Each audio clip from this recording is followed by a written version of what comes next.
shit. Right, there we go. Okay, I think we're live now. Hello, everyone. How are you doing? I'm not on my own. Yeah. I got a friend. That's something, right? You know, Doctor Who fans apparently talk to other people. Did you know about this? I didn't. No, you just sort of dragged me in from on the street. I just saw you held hostage. So, I saw you wandering in the street and was like, "Hey, you want to be in a live stream?" I was like, "Yeah, sure." He's paying me good money for it. So it's no, I actually just held him at knife point, like gunpoint. Am I gonna get demonetized for saying that? Oh well, we've done it now. Start as we mean to go on. Let's see who's in the chat, shall we? So hello to Adzinko, Dan, Game Glitch with 4, 9, and 1. Look at that. That's how you know you've got a gamer when they've got the numbers in the name. I don't know what was this intro. Hello to the Lone Cyberbloke, Dan23, and a lot of the same messages. Paul Malley, Rosk, you. Hello. Dino Poston, Luke Bichelle, and Muazo Alternative. I'm not reading all that. Hello. This is a wonderful collab. I agree. I mean, look, I'm doing most of the heavy lifting here. Let's not. Yeah, I'm just kind of here. Here we go. Definitely not forced at all. Look, this is the most natural chemistry you've ever seen on a live stream ever. Oh my god. Alright, well, yeah, that's the introduction out the way. Is there anything you wanted to add to that in particular? Subscribe to Jean-Luc Harry. I love how the first opportunity I give you to speak on my live stream, you're just like, free promotion, you know? But I guess we'll just get straight into things, actually. I need to, I just remembered, I've got to do the scoodly bop now. Yeah, little shrimpy thing. Like that. That's a bit too small, isn't it? Like, now we're like mini people on the screen. Right. There we go. Lovely. Look at that. I think you just look so nice in like a small window. Like, there's just something so beautiful about that. What the hell am I saying? Right. Alright, so the first thing, I haven't covered this yet, but literally everyone else has, so forgive me, I know it's not news. Did you know that the Tardis landed in Sully? I did not know. No, it's fascinating, look. I'll be honest, I haven't actually been keeping up with much like news and stuff, so well, a lot of this will be new to me. You've come to the right live stream because, you know, it's my thing, I guess. Yeah. So yeah, we'll go through. Do we read the article or do we go through all the images first? I mean, there's only a bit of the article, so we might as well read that bit. Yeah, might as well go over what the images. A film cruise for Doctor Who has been spotted on Sully Beach this morning. Do you like my my news reporter voice? Yeah. I think stars Jodie Whittaker, who is set to step down from her role as the Gallifreyan time traveller. Side note: I love how literally every article that mentions Doctor Who Series 13 in any capacity, it has to mention, by the way, Jodie might be stepping down. I love it that that's like the first thing they always mention. At the end of the series, and Mandat Gill, the Doctor's current companion, was seen on a beach. The TARDIS looks to have landed in a shipwreck. Now, I just like to imagine that the TARDIS just crushed it. Yeah. I like to imagine that there was like, they were fully in the ocean, like sailing away, you know, and then ship just gone. Oh, right, and yeah. it just becomes like new, you know, like how like the Titanic happens in like Voyage of the Damned and it goes into the TARDIS. Mm. Imagine that, but the boat just dies, like, and everyone's sick. Jesus Christ. The TARDIS looks to have landed in a shipwreck. Doctor Who film crews have been seen around the area in recent months. In January, Weeping Angels were seen at Cold Nap Beach. I didn't know what the beach was called, but that's interesting to know. I knew it was at a beach, the Weeping Angels, but I didn't know what beach. 1 month later, the crew was spotted at Porthcurry Park. This is where I've realised, like, England, they don't half name their places some strange things, right? And you could attest to this because you're Scottish, you know. I mean, I'm here in Wales and like the places here are named. Clydach. Yeah, like what the fuck is this? Yeah, I mean, I guess I can't say much, can I? 1 month later, I read that bit. Filming is permitted under the current coronavirus restrictions. I'm probably going to get demonetized for saying that word as well. So long as measures to reduce risks of the virus are in place. So yeah. Like, let's actually look at the images. So the first one is Mandy in, like, the TARDIS, like, hanging out in that, like, weird fashion that they always do, where they're, like, they put one hand on the other Yeah. TARDIS door. I don't know why they always do that. Like whenever like they get out, is it just to steady themselves in case they fall over? Possibly, yeah. The props that like rickety. Yeah. I can't tell if she's smiling or if she kind of looks like she's in a lot of pain. Yeah, she kind of looks terrified actually. And then you've got Jodie, who appears to be in like a new outfit, because like it must be somewhat new because the trousers fit with her like current outfit. I can't tell if she's just wearing that coat for like filming or like this. Yeah. I take it that's not Mandip's like actual like costume. No, I don't think that is. No, I think that's unless that is a pirate thing as well. Because I know that some people said that like they saw Mandip in a pirate thing, so maybe that is that. Maybe. But this one. one, I don't see like Jodie's doctor wearing that. I reckon Although she's. it would be cool. I don't know what It's a she's new pointing at there. Exactly. It's a stone. It's a big stone. Oh my god, it's the rebel flesh and stone or whatever. What was it? What was the flesh and stone episode again? Is that the Flesh and Stone was the Weeping Angel one. Yeah, no, that's confirming the Weeping Angels because she's pointing at a stone. Damn. That's See, thematically deep. you've got you got to think like think like they would. Big brain. Actually, I just realised I need to how do I do this again? Right, I've forgotten how to stream. Right, close tabs to the right. Boom, just to make a bit of space. And then the next one is like at a ship because like that to me looks like the TARDIS has flattened it, or like it's landed on it and crushed the ship around it. I don't know because it looks too much for a wreckage for that. Yeah. Unless it's landed in a wreckage, which could also be. Yeah. But I just love the visual of the idea of like the TARDIS landing cool. and just like ship gone. Because like, isn't the TARDIS meant to be like in terms of size? It's meant to be like unlimited. Mm-hmm. So like, because then they say if like the TARDIS landed with its true weight, it would like break the Earth or something. Yeah. I think that's a line somewhere. People in the chat, let us know where that line is from. So there's that, and then this is the one that I think people got talking about the most, because like Dan very obviously seems to be in some form of like pirate-y get-up here, and like Mandip isn't as obvious, but I could see that also being a pirate thing. Like the thing I heard about this, and I may have it like lined up, is that it's something to do with like Chinese pirates. That's cool. Like so pirates in China, which would kind of make sense, and it would fit like the Chibnall remit of have this historical thing, but we're gonna do like different cultures. Yeah, we're gonna do like a different culture, or we're gonna do a bit that hasn't really been explored in the schools as much or something. So that's like the one thing I like about the Chibnall era, though. Yeah, don't get me wrong. I like his approach to historicals. I mean, I like the approach to the idea of doing parts of history that aren't as well documented. I guess I just wish that like when they are done, they were done better. Well. Yeah, I just wish they were done better. Although to be fair, I've always said like pure historicals have always been like my least favourite like Doctor Who stories generally. I think that's fair, but I think the problem with the Chibnall era is that the added alien adds nothing and almost takes away from the pure historical aspect. Like I actually think Rosa would be better off like minus Krasko. It's because Krasko, you get why he's there because he does give everyone a point, but it's just like but his motives are so crap. Why is he here? You might as well just like not exist. The Chibnall era is essentially they bring in like something else. Yeah, no, just to kind of like. I feel like Chibnall like a parallel. I feel like Chibnall almost feels like if there's not a monster in it, then it's not Doctor Who. Yeah. And like if you don't have a monster in it, then the kids aren't gonna want to watch it.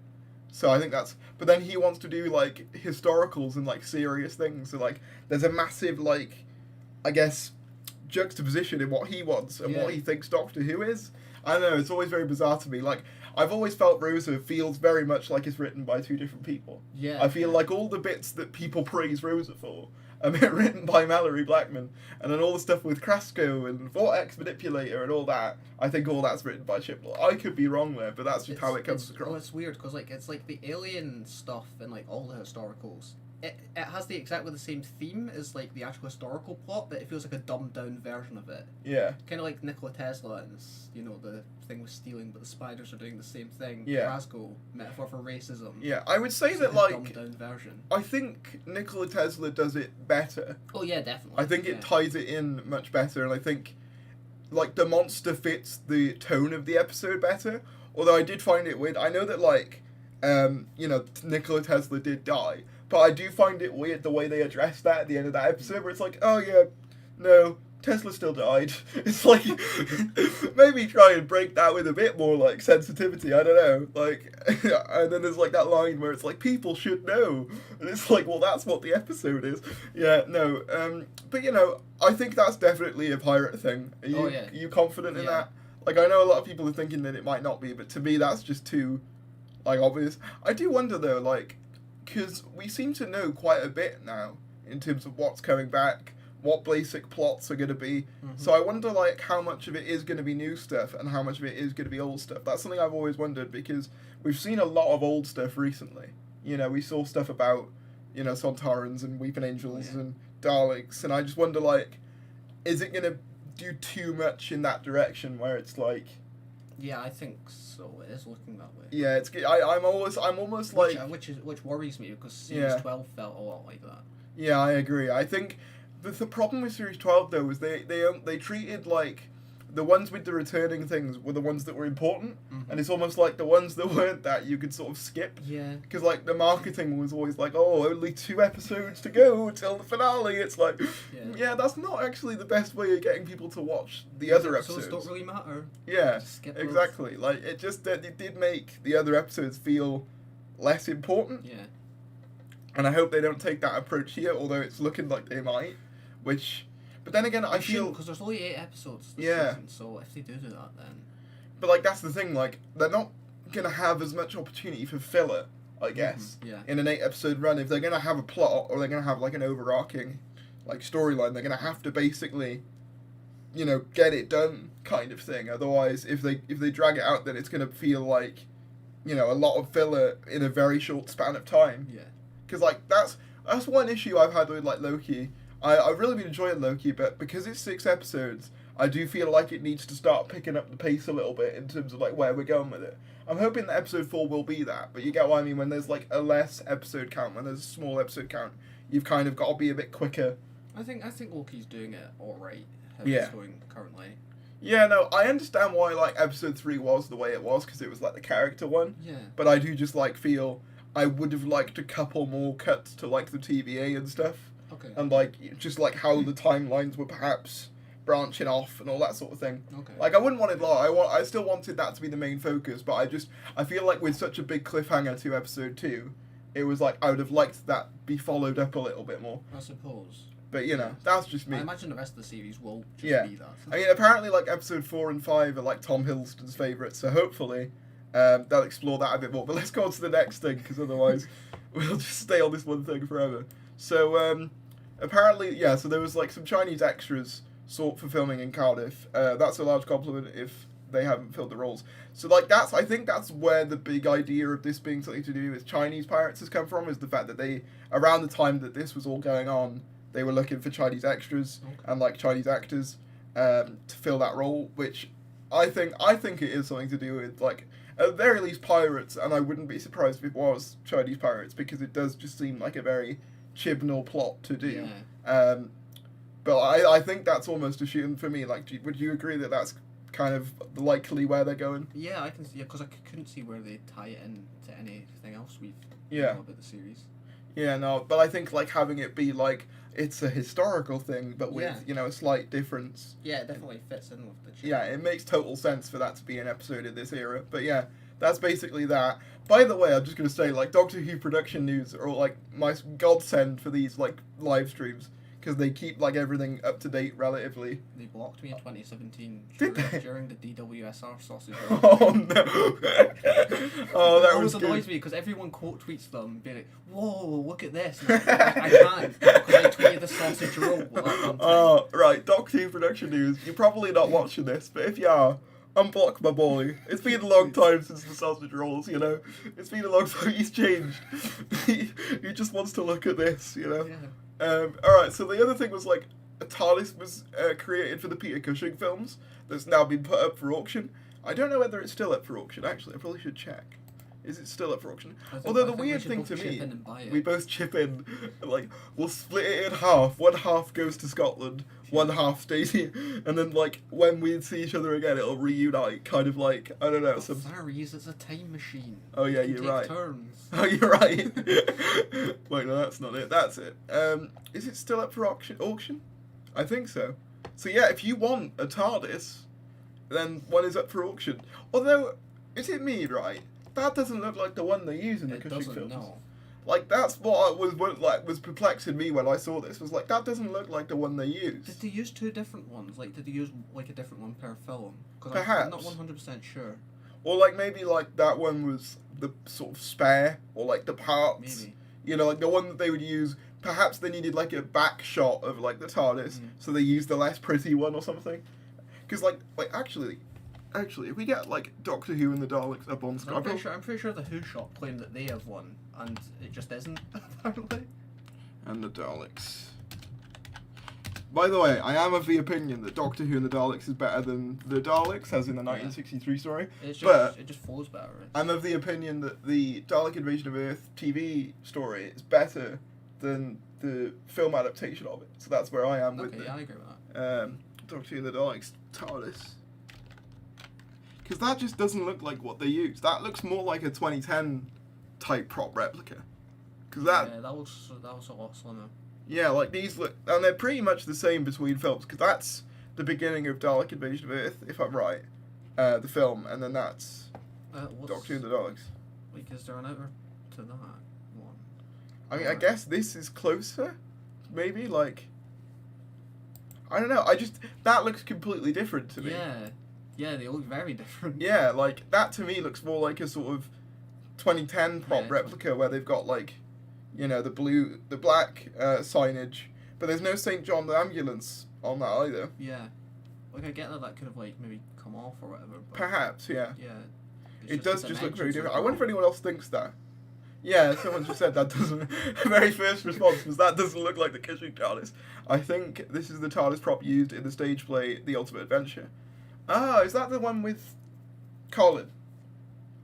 Didn't Josh Nares do a video on that where it was like, because I've seen bits of that like that still exist. That would make more sense, probably. But even then, I don't think like 80s TARDIS has ever looked like that. So I don't know what the reasoning would be for it to have. Because in the 80s, wasn't the TARDIS like the signage was like blue, like the police public call box. I don't know what was the response to that one. I think that explained it maybe. It was built especially for the premiere of Doctor Who the Daleks, and then got used at Children in Need events some years later. It was originally auctioned off. I doubt it was used in The Ultimate Adventure. Okay, so it was basically a promotional thing for Doctor Who and the Daleks rather than in the film, which makes sense, I suppose. Although it is a bit misleading to say that it was a prop for the Cushing films, because it wasn't. But, you know, I mean, like, at least we've solved that mystery. We're solving the mystery with, like, Scooby-Doo and Shaggy, I guess. I don't know which one of us is which, but I'm going to leave that up to the comments as interpretation. By the way, should we see what people are saying? What's the chat saying? Oh, well, 50 people watching. Thanks. Hi, everyone. Hello, everyone just got here. Don't worry, you haven't missed too much yet because we've been like rambling for a lot. Do you reckon they'll make this one big 8-parter serial, as in like series 13? I doubt they'd make it one big story, as in like one ongoing episode. I doubt that they'd do that. I feel like that's a very classic Who move. But then again, I mean, it'd be interesting to have it be all one story. I would like there to be a level of connectivity between episodes in Series 13. It would be nice to have it feel somewhat serialized, but I don't think it'll be just like one story going forward, if that makes sense. I don't think that'll be the only thing that they do. The Chibnall era is turning into Horrible Histories. Yeah, kind of. I kind of see that. But I mean, I guess like with Horrible Histories, that like I had more fun with Horrible Histories for a while. Yeah, like I feel like I had more fun with that. But I see your point. I don't get me wrong. I like when they do other historical parts, but I think it's just the ways that they do it. Like I think some of it is the limitations of Doctor Who as a show itself. Yeah, probably. Like there's certain ways you can't do it, and then like there's other ways you can. But then equally, I do feel like there are better ways of doing historicals than what we're doing now.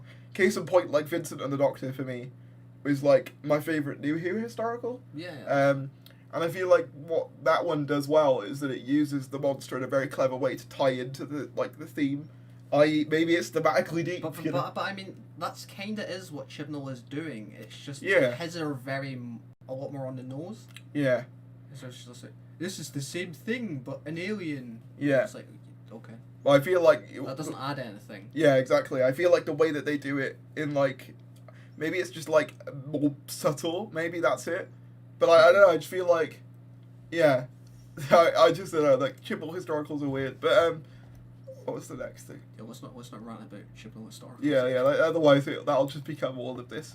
All right. So it's the thing about Olly Alexander. Obviously, just as we posted that, we were talking about this because we went out. We went out to the Millennium Centre. When was it? Wasn't it yesterday? Like 2 was days it ago. the day before yesterday? Yeah. Wasn't it? And we went out there and we were like, oh, let's record something for this Olly Alexander thing.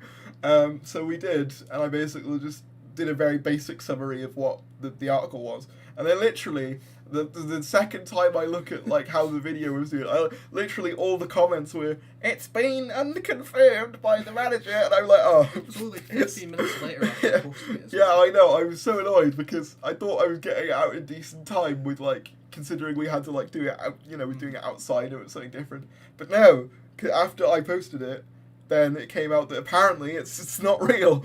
God damn it! Like, but no, apparently this is the statement. I haven't actually read it properly. Even though Olly is often contacted by Cybermen, I'm afraid I have to exterminate this speculation. I mean, credit to the manager. He or she, I don't know, gets the lingo. They get the lingo of the show. As nice as it is to see interest in this story regenerate. Alright, you're pushing your luck a bit now. You're pushing your luck a bit with the Doctor Who puns. It just isn't true. As odd as it might sound, Olly is focusing on his music. Oh my god. I didn't even notice that until you pointed it out. Oh my god. Alright, he's going a bit over the top with the Doctor Who references. Olly is focusing on his music for the time being. Which makes sense. Although, I have said before, and I think a few people said this, if it was happening, the manager's hardly going to go, yeah, it's true. Yeah. It's a surprise, it's happening. I can't see it. I can't see it myself, but like, I wouldn't say that this is like, I'd say this is like 99% confirmation that it's not a thing, but there's always that 1% where they're like, surprise, like... I just feel like he's too busy, if he Yeah, wants to, like, perhaps. with a part now.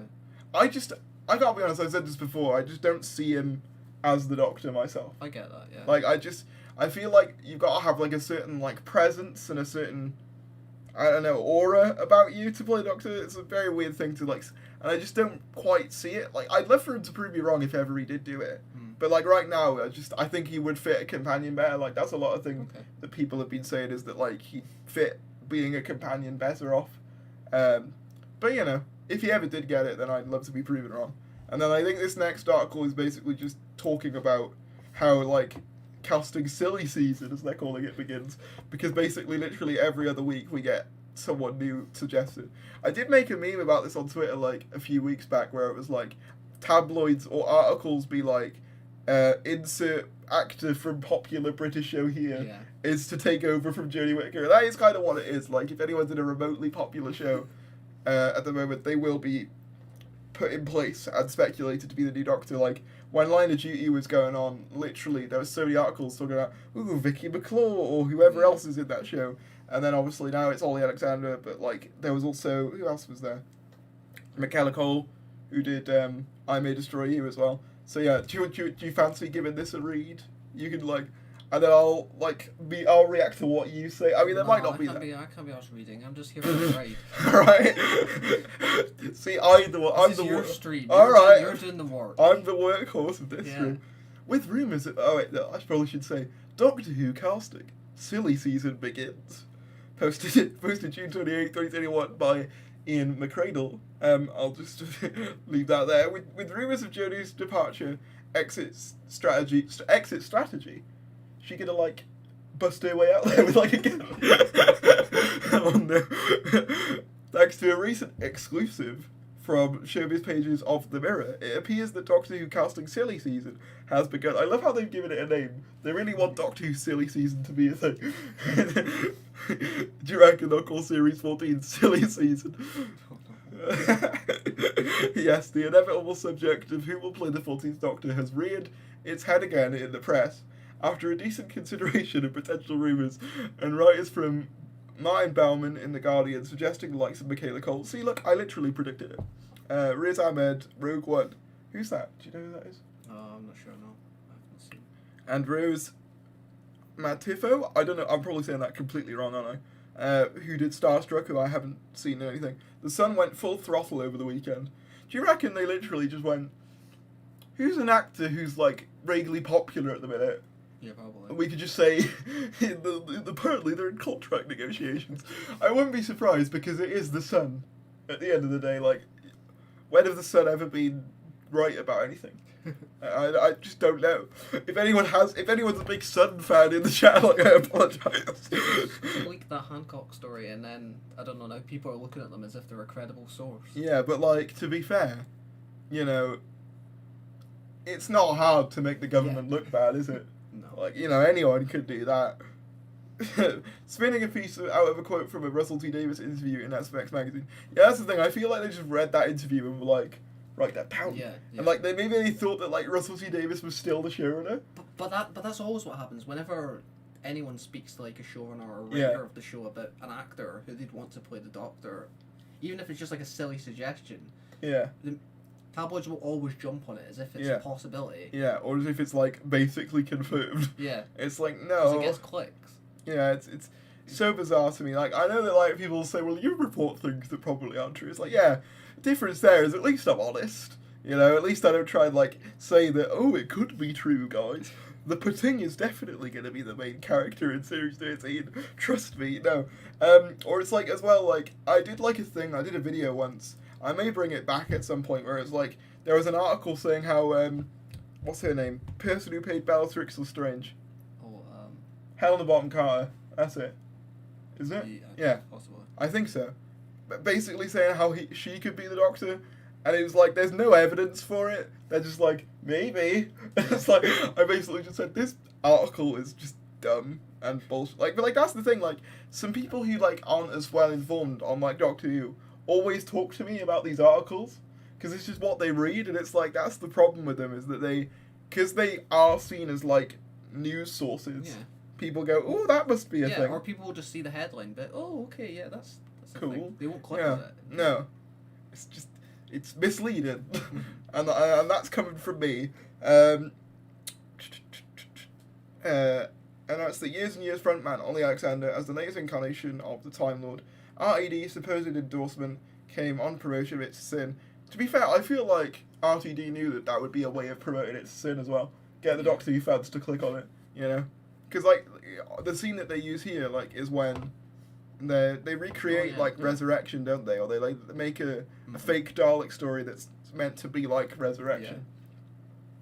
Yeah. I need to watch it. Have you seen it? Yeah. Well, you know. I've not watched it yet. No, is it any good? Yeah, it's really good. Yeah, I have to give it a watch. I still haven't seen Years and Years either. I'm really behind on like RTD stuff. You need to watch the RTD stuff, man. Yeah, I do. I've not seen like his older stuff, like I don't know, was it Cucumber, Banana, anything like that. But I watched like. To be fair, you just said like a bunch of vegetables and fruit to me. Like that means. I don't know. You wrote like 2 series before that I know like went down well, and before I guess it's in Years and Years. Okay. After Doctor Who. I was just like, what is he on about? Is he listing his groceries for like today or what? He was affecting Channel 4 HBO drama about the AIDS crisis, which Alexander played the central character. The original SFX piece where RTD discusses It's a Sin recreation Doctor Who like scene for Alexander's character Richie to feature in.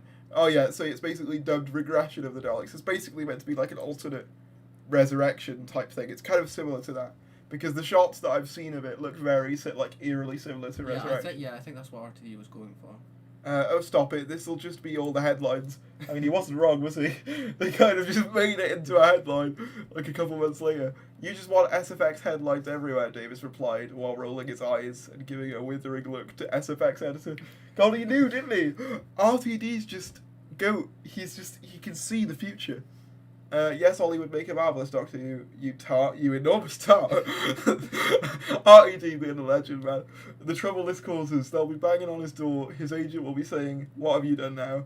On your own head be it. I mean, he did predict it, that he was right. All attention prompted an excellent pun-filled social media denial from Alexander's manager. Was it pun-filled, or did he just list the names of a bunch of Doctor Who things? Oh, how do I say odd in a Doctor Who way? Ood, am I right, guys? Yeah, we basically read that. Kidd also made a couple of suggestions himself. Alexander's instant castmate Lydia West. I feel like a few people mentioned it. Yeah, West I always see her like on Twitter as people's suggestions. Yeah.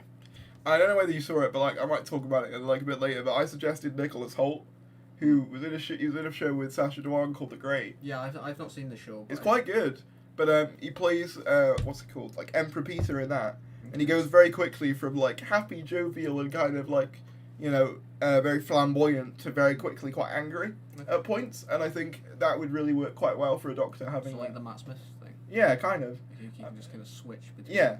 Yeah, completely. Like, and I think that's a trait that the Doctor probably should have. Like, and as well, he looks good in like period costumes as well. So like perhaps like a Paul McGann style outfit, I could see fitting it rather well. But for R2 Penneth, have you ever heard it said like that? For R2 Penneth, or did you say for R2 pennies?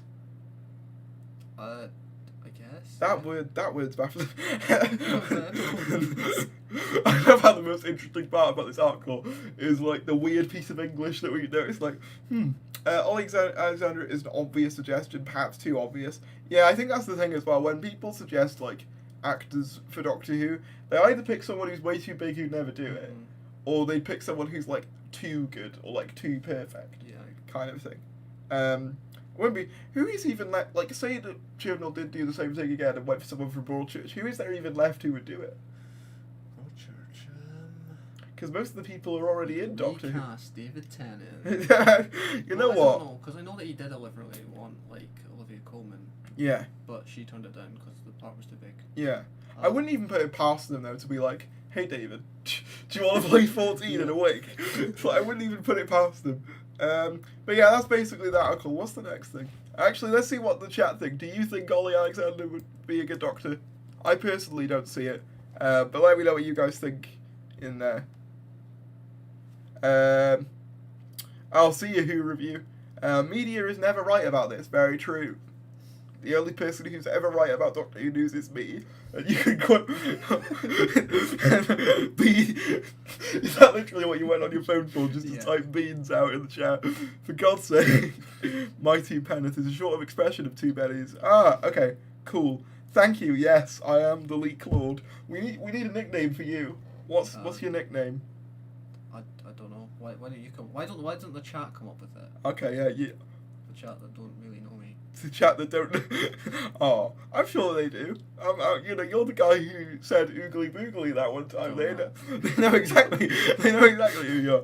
That joke's also gonna only be funny to like 3 people, if that, and 2 of them are gonna be us.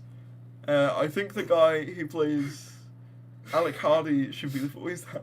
David Tennant. Oh, it's just for God's sake. I agree. You know what? You haven't missed much, honestly. We're just going through like the Olly Alexander stuff and the pirate stuff, which I think is pretty much old news at this point, as far as I'm aware. What was the next thing? Oh yeah, there was apparently some filming in North Wales. Not yesterday. It would have been the day before now, so the 27th. So we're in the wrong side of the country. We're in South, but yeah. And then apparently there was like a picture here where you can see like a piece of the Tardis. Yeah. Although, is it me or does the lamppost look a bit off? Like the lamp looks smaller. Possibly. Or am I that could be the whole Tardis. It could just be like slots. Yeah, could be.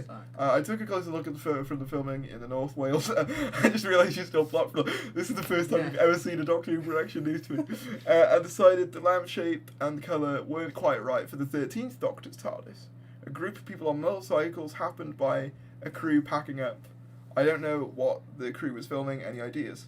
Oh my god, is this confirming an alternate Doctor? Another one? Maybe Ruth, perhaps? Yeah, I'm thinking they could just, Because they have to do more with, like, Joe Martin stuff. Yeah. But, like, that's the thing, they're not... How many shows realistically are going to be using police boxes? There aren't going to be that many. Mm-hmm. Like, the only thing I would think of would be that one time where... Was it Harry Styles was doing a film and there was a police box Oh, in it yeah, because he was in the yeah. 50s, and everyone went, "Oh my god, he's the new Doctor." It's like, no, that's not how this works. I Because mean, it's Wales and it's a police box, and they're Yeah. filming something. yeah, I feel as though there's something Probably going on going there. to be Doctor Who. Yeah, I think maybe it's like maybe the Roof Doctor TARDIS or another new TARDIS, because like I don't know whether they just leave it at like one alternate incarnation. You'd think that they'd introduce a couple more. I guess I don't know though. I don't know if Chibnall, because I think with the popularity of like how people jumped on like Joe Martin's Doctor, I don't really know if he would do that, because I just know that like the fans would then want more and more, and then he wouldn't be able to deliver on that. I suppose, but like Chibnall can't deliver on a lot of things. It doesn't stop him from doing them necessarily. So I mean, but like I do just feel like once we've opened up that Pandora's box of there's a bunch of different incarnations that we didn't know about, it's kind of hard to just ignore that and be like, anyway. Well, I want them to just ignore it because it was a bad idea. Yeah, I know what you mean, but it's like when you do something like that, you can't just pretend it doesn't exist. It's like, but then like I'm curious as to how much the Timeless Child will even be factored into like Series 13. Well, it would be really strange if they just didn't mention it again. Yeah. But they might, in fact, right, they might not touch on it for Series 13. Go for like a kind of Series 11 vibe, Yeah. and then for like the specials, like Yeah. maybe bring it back up again, and that'll tie in with to like her regeneration. Yeah, I suppose it would just be weird though. I think the weird thing about like the Timeless Child is her opinion of it hasn't really changed. Like, so in the Timeless Child, she's like, "Why would they lie? I'm not who I thought I was." And then in Revolution, she's like, "Why would they lie? I'm not who I thought I was." It's like, and it's implied there that like there's been months between those two events. So you'd think that some form of change in opinion would have happened, but nope, she just feels the exact same about it. Although apparently she feels a bit more angry about it now. But I don't know whether that's communicated that well. She's gonna rebuild Gallifrey, Revel- burn it down again. Just like a Lego set. Just like, remember that meme where it was like, when the Timeless Children came out and there was like the Gallifrey being formed, and someone just put the Lego building sound over the top of it from like the Lego games, and it's like, yeah, I'll be that basically. That's the plot of Series 13, the Doctor rebuilding Gallifrey while listening to Everything Is Awesome. That'll be what it is. I just wanted to highlight this because it is quite good. Someone was raising money for basically having like Doctor Who episodes sort of redone for if you're like partially sighted or blind, and I just wanted to raise awareness of that, I guess. Not much else I can do other than say it on here, and if you want to go to support it, you can. I don't actually know where you do support it. I won't read the whole thing, but I assume that there's like because they got like Derek Jacobi involved and everything as well. It's a crowdfunder, so I assume if you click that link. So if you want to go to their crowdfunder, I suggest it. Seems like a great cause, but I thought I'd just mention that because I like to put up like charity whenever there is one, because when I did the Noel Clarke John Barrowman accusations video, like that all went to like charity as well. So I'm big on like just supporting like charities if and when. So if this is something that you want to support, then feel free, I guess. But the next you'll be able to experience Doctor Who, so it's a good thing. It'd be great for like as many people as possible to be able to experience it. So I think that's a great idea. And it's weird that hasn't happened before. Honestly, it's kind of weird that isn't something that they thought would be done, especially like now, where I feel like accessibility is really being pushed forward. It's weird that hasn't happened yet. But it sounds like a great cause, so definitely go and check that out. But like a dramatic tone shift, we've got Rumours, and I realised that's like there wasn't really a good segue between those two things because they're completely and utterly different. Which is probably why I shouldn't put them together. But like I just thought I'd bring up the charity thing. But before we get into like this, which some of you might have already read the start of, I just want to like see how we're all doing in the chat. Hope we're all doing okay. And what's being said. You're just gonna type something else. For God's sake. Heard about this campaign, really cool stuff he's doing. We'll have to donate myself. There we go. See, so that's why I might actually I'll probably drop a donation in at some point. I just haven't got around to it, for God's sake. Just say poggers. Dr. MatPat, the Daleks are taking over the universe, but that's a theory, a Dalek theory. Yes, I agree. The Daleks are avid film theory fans, I'm sure. I think that they'd love it. glad you and Joe liked the picture I created on Twitter. Oh, that was you! Oh, we should get it up on stream, should we? Yeah, yeah. Yeah, no, we'll get it up on stream. Hang on, where's like a Twitter thing I can expend? We've already used. We'll use this one. Scroll down far enough. Oh god, I just mean. What did you make that? I just thought it was a funny play on words because they say feet Davros, and I'm just like, well, make feet Davros, I guess. It made me jump though because I forgot I made it. But this was what you. I think that's when I saw this, I was like, that's genuinely like really scarily well done. Like it's scary how well made that is because like Joe's even got a leak in his hands. It's fucking brilliant. It's got like all the thumbnails on the board. That's just a really good Photoshop. I was considering making it a community post, but obviously I wanted to get your permission first. I didn't want to just go, hey, here's this thing, because I didn't want people to think that I made it because I'm not talented enough with Photoshop to be able to pull that off. But that it is just like there is something beautiful about it in a way, and terrifying because it does look weirdly like. Because they've even got like me perfectly into like the Time Lord headdress thing with it, and I'm even standing up as well. Like that's scary. I've got legs. I've got legs in this. Yeah, because you don't have legs right now. No, they don't exist. Do you know like that meme like back in the day where it was like there was like a PewDiePie meme where he just he didn't actually have legs because he was like sitting on the floor. So there's no legs. That's basically me. I just don't have any legs. You just stop existing from like that point. Like when I get to here, like that's it. Like there's just no more. But yeah. So thank you very much for this art. It was really good. I thought I'd put it on stream as well because it is just very well made. But yeah, let's get into the actual leak, I guess, shall we? Now I will say, like, I'm not claiming to have like sources or anything on this. It's just people sending me things. It's basically just the Reddit videos on Twitter, essentially, is what it is. But, you know, like, I'll obviously read it through, and, like, I'll sort of stop at each one so we can sort of discuss little bits of what's been said. So, alright, I'm going to start by debunking some things. Olly Alexander is not on board to play the 40th Doctor. I mean, he's probably right about that, I would say. Probably right about that. Also, I've recently got more news about the Master Timeless Child shenanigans. Missy is not after Dewan's take on the character, and she won't return, but Series 13 will allow an woman, I'm guessing that just means a woman, finishing her regeneration, and it turned out to be the LUMIANT. So I think context, and then she turns into Sasha Dewan. So context for that, there was basically a Big Finish thing, where it's implied that there's this character called, like, the LUMIANT, who's after Missy, but before Dewan, am I getting that right? So I'm guessing that's what this would look to. Bridging of the gaps. Yeah, which I'm guessing this is what that would look to canonize on screen. And that, you know, I don't think that would be like too out of the question. I know that there's been some rumors of Missy coming back. I don't see that personally. I feel like as much as Chibnall's weird in some ways. He likes to have past continuity, but also largely likes to ignore it. At the same time, he's in that weird like middle ground. I think more than anything, he likes to acknowledge like RTD lore though. Yeah, that's obvious. So I can't see Missy coming back. He's gonna bring back Johnson. You know what? I wouldn't put it past him.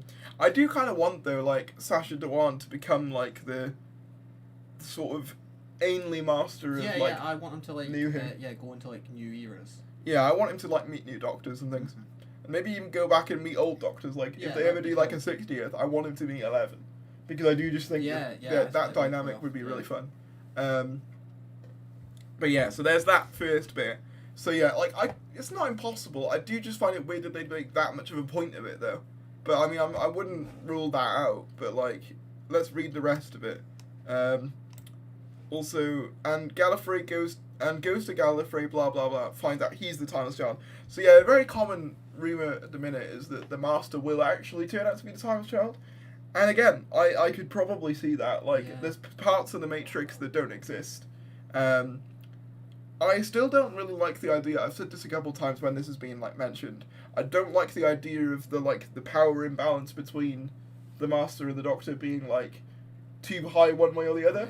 I don't like the Doctor being above the Master because that basically just reaffirms what he's always believed anyway. But I also don't want the Master to be too like above the Doctor, because then he'll just have like one big ego trip, and I don't think it's good for either character really.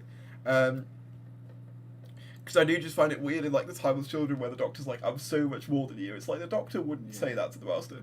Like that's like the Master's biggest insecurity. She wouldn't just go, I'm so much more than you. But yeah, I know I've said that Missy and I know I've said Missy to Dewan is going to happen, but it turns out my friend got told more information than he was originally told. So yeah, this is basically like, you know, I haven't got a source. It's basically he's got a source and he's just telling me what he's just like doing. a friend of a friend. Yeah, yeah, basically. Also, we are going to see the LUMIANT and Master side by side in the finale. I just find it weird that there's that much of a focus on the Master though, because like we haven't even seen the one on set. I mean, I know there was the thing about him and Mandip getting COVID tests together, and I don't doubt that Sasha would probably be in it. Oh yeah, no, I see Sasha coming back. I find it weird that they're saying the LUMIANT would be in the show. That's what was getting me. I just can't see them ever doing that. It does just seem like a very weird thing to like make up though if it was false. Yeah, I suppose. Like, because no one's gonna go, oh my god, the LUMIANT, that one thing from that one Big Finish story. I know, yeah, but I don't know like what they have to back it up. Yeah. I mean, you know, this could. Like they brought the same actress. I say that with like all these. This could just be complete. Yeah. BS. It just sounds like a bit strange. Yeah, but it almost feels like it's not something that's easily predictable. Like, you know, I mean, it's weird with like leaks because if they sound too much like what we already know, then it kind of, you could just say that it's people putting two and two together. But then it could have just been that thing of like it spawned from like Missy turning into Dewan, and then people saw that and was like, but the LUMIANT, and then they kind of tried to make it work in their own. But then equally, like when something's too outlandish, you can sort of go, if it's too good to be true, perhaps it is. There's that mentality. So it's very interesting to see where like these like leaks operate and how likely I think they are. And it turns out we're going to see Dewan in the finale. Yeah. I would see that. I think that's pretty much a given, actually. Yeah. Because like the Cybermasters probably survive because there's that scene at the end of the Timeless Children where it's like all of you through here. Yeah.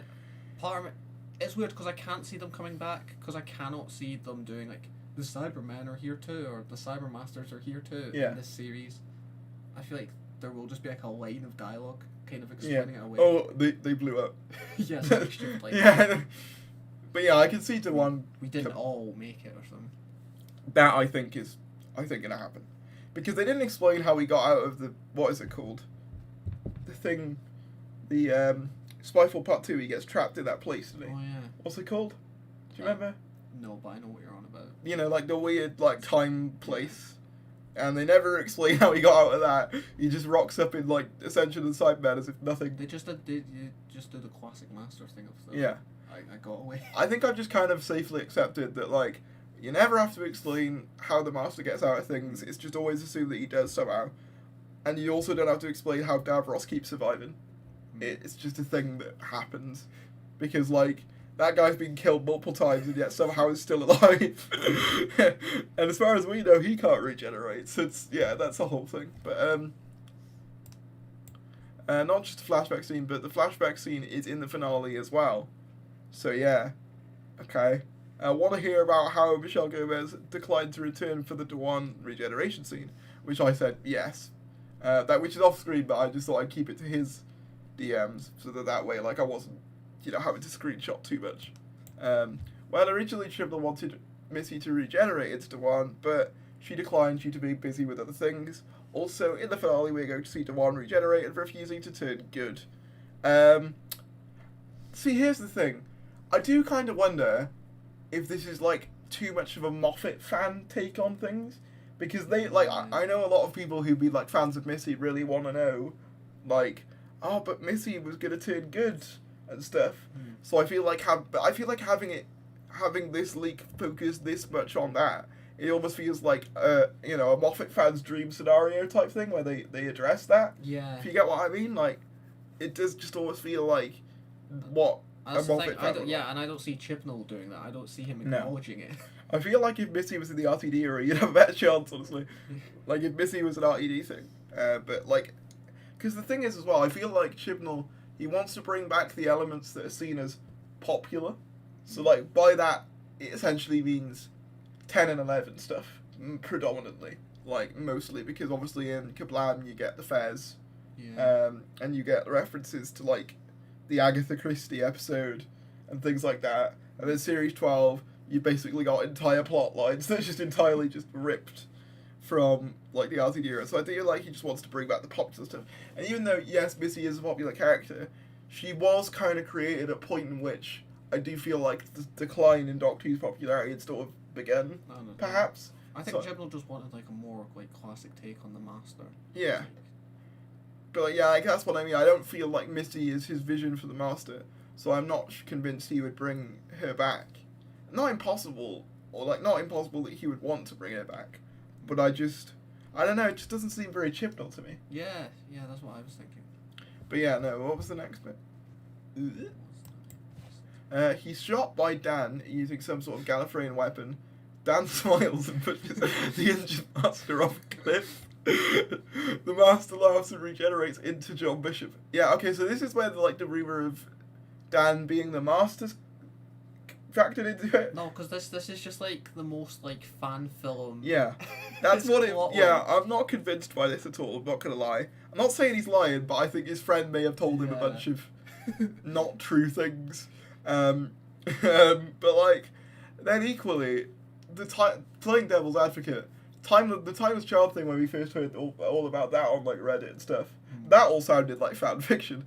So, I mean, I don't even know anymore. I kind of want it to happen just because I want to see that, because it would be really funny. Yeah, the Master falls off a cliff, and then it's John Bishop's there. Although, it would be a waste of Dewan's Master if that happened, though, wouldn't it? Yeah. Just gets pushed off a cliff. Bye!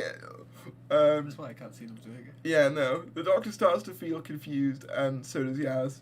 This is how it's revealed that Dan's the Master. He gains his memories back from a fob watch hidden in the planet. So there's just a fob watch in the ground. Great. I mean, I can't see... The thing is, I can see Chibnall bringing back the fob watch, but again... No. I'm just imagining that there's like an X marks the spot, and then they dig it up, you're like, oh my god, it's the fob watch with all my memories in it. The newly regenerated Master escapes in his Tardis, picking him up from the ground. Wait, he picks himself up? Oh, because there's Dan... Yeah, there's Dan, and then there's... So Dan pushes himself off a cliff, and then they fly off together. The two John Bishops. It's like Elven all over again. They just get a TARDIS and fly off together. It's so funny. The Adventures of John Bishop and John Bishop. I'd watch that. I would watch it. Rassilon explains everything about the Thomas one. I could see Rassilon coming back though, like, because that is something that's been in like all of the leaks pretty much, or like a lot of them, is that Rassilon is going to somehow come back. And I do feel like logically it is the next step in like the Timeless Child thing. So I could totally see him coming back. I know a lot of people want Omega, but I do think there isn't there like legal issues with that because of like the K9 film and things? Is that even happening now? Yeah, I know, but I feel like the people who want to make that also own part of Omega, which is why they haven't brought him back in like the main show, I think. Yeah. So I don't think, if there is any rumours about Omega, I don't think they're real. There are always rumours about Omega though. I swear, like every series they hint up it could be Omega. Yeah. I do find it weird though, like I do find it weird though, like how they would just, like back in the 60s, just let the people who create the most important things in the show keep it, and then at any point they can just go, yeah, you're not using that. It's like, maybe not the best way to go about. I think they did learn as time went on, because like, I think they fully own the Cybermen, unless I'm very much mistaken. I don't think there's anyone else. Yeah, there's no limitations with what they can do with them. I wonder what Kit Pedler would have thought of like the Cyber Time Lords though. What the fuck is this? But like, yeah, I do find it weird that they would just let them keep it entirely the rights to them, because it did sort of cause. And then again, I suppose they didn't really think the Doctor Who was going to be existing for that long. So they're like, yeah, keep these Daleks from that one episode that you did, fine, you know. And they were like, oh, you know. Okay, so the LUMIANT, played by Lisa McMullen. Who's that? Do you know who that is? I'm gonna have a Google. I do not know, but that's not the. It's a different actress to who does it on Big Finish, right? think it's Gina Probably. Key or something. To be fair, Doctor Who has a very weird, like, relationship with, like, Big Finish. In the sense of, like, the show canonizes some things, but then ignores other things. Was that it? Oh, well, that's an American... Yeah. That's Lisa McLean. Wait, who's that? Well, how did he spell it? Did it... Oh, no, I'm going forward a bit. Alright, there we go. Lisa McMullen. Right. Hang on. McMullen. Right, let's see who this is. TARDIS fandom. Oh, so she was a writer on Big Finish. Okay. So they'd make her the person who... Did she create the LUMIANT then? Yeah, that's what I'm thinking. Maybe it's like they've got it mixed up with... I can't even... So apparently they made... I was trying to look up who plays the LUMIANT, but I can't actually... Oh, from Big Finish. I'm not sure. Yeah, she was the writer. Credits. Yeah, she's credited as... Wait, no. She's credited as Missy, I think. Wait. I don't know. It comes up writer on this. Missy featuring the LUMIANT. Oh, because she appeared in the Missy box set. Right, so did she... Writer. Oh, so she wrote it then? Yeah. Okay. I feel like someone's just Googled the LUMIANT and gone, that's the person who wrote it. That name works. Yeah. You know, I feel like that's what... what... It doesn't make much sense to ask them as the... No.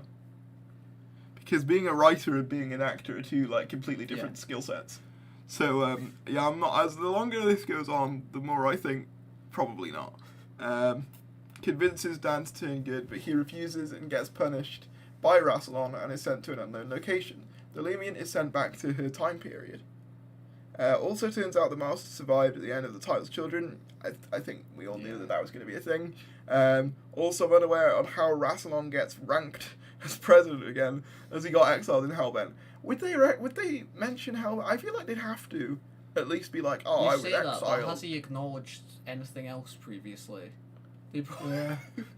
They kind of just don't explore. Gallifrey's back in a bubble universe despite being taken out of it. And then it was destroyed again, so it's like making that entire thing there is no continuity in Doctor Who.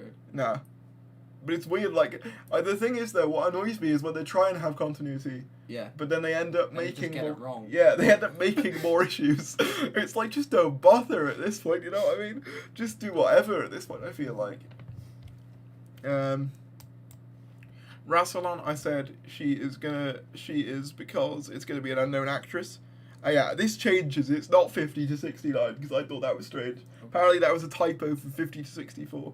Apparently they're supposed to convert someone 50 to 64, basically someone who isn't really that known.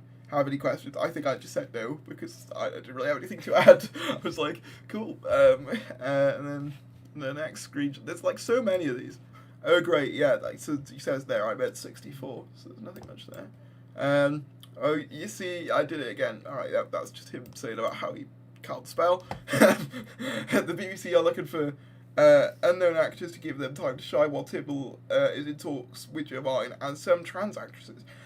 I feel like that's a rumour that's made up to rile up certain people in the community. Because you know how there was that whole Sontaran non-binary thing? And people were doing it to just sort of take the piss out of... I don't know. Oh, right. Well, basically, NMD's reported on this thing that they were going to be non-binary Sontarans. And their whole shtick was, how ridiculous would that be? Non-binary Sontarans? That would be ridiculous. I mean, they kind of are, because there's clone batches. Yeah, I know. Who cares? But to me, that seems like something, like saying that, oh, they're looking for trans actors. I feel like that's something you'd send an NMD so they'd be like, what? Yeah. A trans actress? That would be ridiculous. Like a 5-hour stream on it. Yeah, oh god. I'm probably going to get attacked now for the fact that I mentioned him. Fuck you, no. Jesus Christ. Like, that came out of his mouth. Don't come after me to replace you anyway. You can add him on @otherharry on Twitter. That other Harry on Twitter. He blocked me because I made like that Photoshop image of him as like a baby. Jesus Christ. I'm just going to get like a death threat now. But we don't see him change, and by trans actor I mean transgender. Yeah, I think I know what trans means, but yeah. And I heard that Alex's manager debunked him replacing Whittaker. I assume by that he means Alexander, as in Olly Alexander. Oh. But I don't know why you say Alex like that. That's just weird. But they could be lying to keep it secret. That is the one thing that I think could be happening, but I think it's a very low chance. But from what I'm hearing from my friends, it's BS, sadly. But his manager denying it quickly could make it true, like they're hiding something. Alright, so it starts off... Okay, so there's another bit about Donna coming back, and it's just... It's starting to just feel like a long fan fiction at this point. Shopping with her friends, chit-chat, she regrets that she declined a trip of a lifetime with the Doctor. Oh wait, so is this an alternate... Yeah, what? ...timeline where she didn't? Like, She then sees that London is under attack by a never before alien race. Sorry, not London, Sutton. That's a very weird, like, difference. Aren't they, like, two completely different places?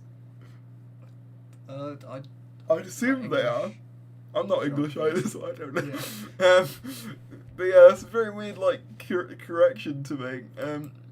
Anyway, she sees it on the news and decides to check it out and leaves the house, but it was too late. The Doctor took care of it, and I think it was the 10th Doctor off screen. Anyway, this is kind of a compilation of how she is trying to look for the Doctor.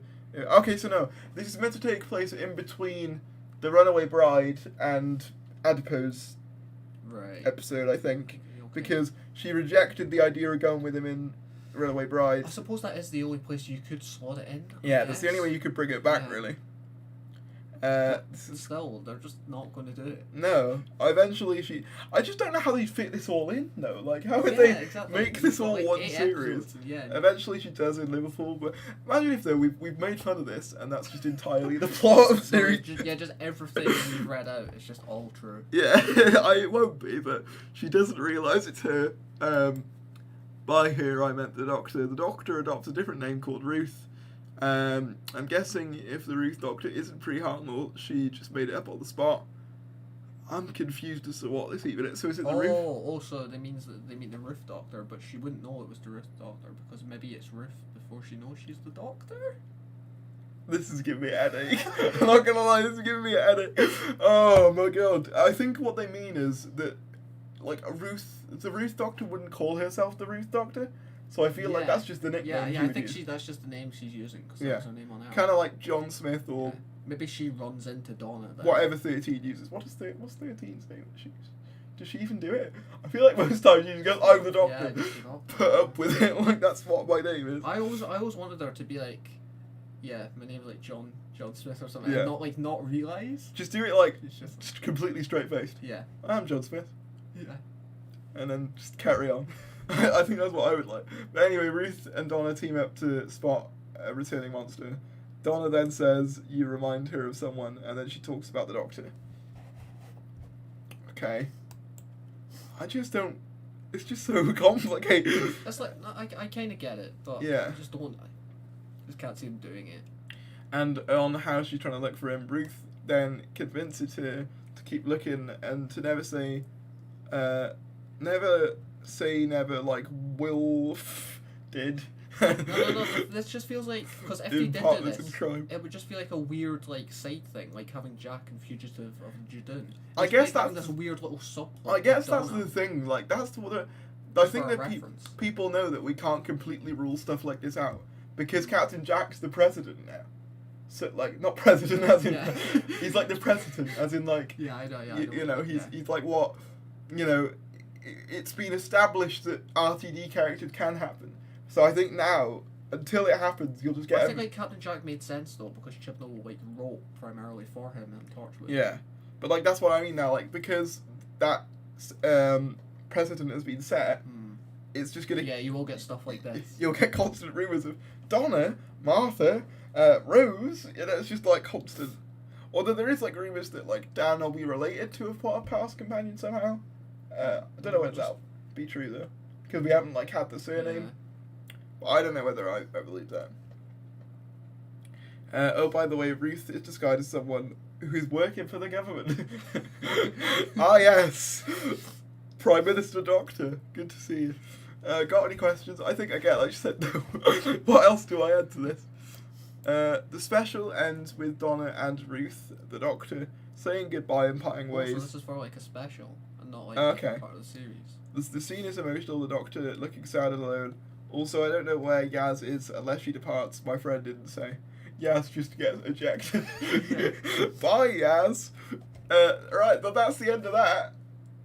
Bit of an experience to read. Yay, it's over. What did we all think of that? I thought it was something. I'm not gonna. Certainly an experience. It certainly was. I'm not gonna say that they're lying, but I think perhaps their friend might be having them on, because they even said that there was a bit I cut out about this where apparently like River was meant to be coming back, but like the friend deliberately made that up to wind him up. So now I just feel like, is that whole thing just made up to annoy him or something? I don't know. But I'm not convinced by any of that, not gonna lie. Like, the things I do think are accurate are probably, like, the most basic things, like the Master coming back. Yeah. I think that's a given. And I do think Ruth will get at least, like, a cameo. Yeah, I just don't think... I think she'll have to come back. That she'll have a story with Donna Noble. I don't see that. I can't see that. No. But also, like, if Ruth is pre-Hartnell, as is, like, heavily implied, then it wouldn't mean anything to Ruth's Doctor anyway. Yeah, exactly. Because she's like, who the hell are you? It's like, oh no, I don't know who you are. Like, you know what I mean? So I don't really... Yeah, I don't see that. But I think that's what they said in that thing is, I don't think Ruth would be aware of Donna anyway, as in like... Yeah, it hasn't happened. Yeah, I think it was just like... I don't know, they'd run into each other, she'd be a little bit quirky, and Donna would be, well, you remind me of this person. It's like, oh, I am actually. Funny you should say that. Because I have a police box with a bigger on the inside and a sonic screwdriver as well. I mean, I know that Ruth doesn't have... And then finish, like, slotting a bunch of stories with, like, loads of adventures. Well, I'm trying to read, like, a piece of the chat. Something about Thor. I don't know what that is. William Hartnell's rolling his grave. Don't worry, I don't think this is accurate anyway. I think he can stop rolling for now, because I don't think this will happen. If the Master is the title's child, what about the Ruth Doctor? Yeah, it would be like an odd thing to do. Yeah, that's like, a good point, actually. Establish the time as child, have loads of these pre-Hartnell Doctors, and then be like, oh, it was actually the Master. Yeah. Just be like, what? But then you just, like... I guess he could... No, because could he retcon...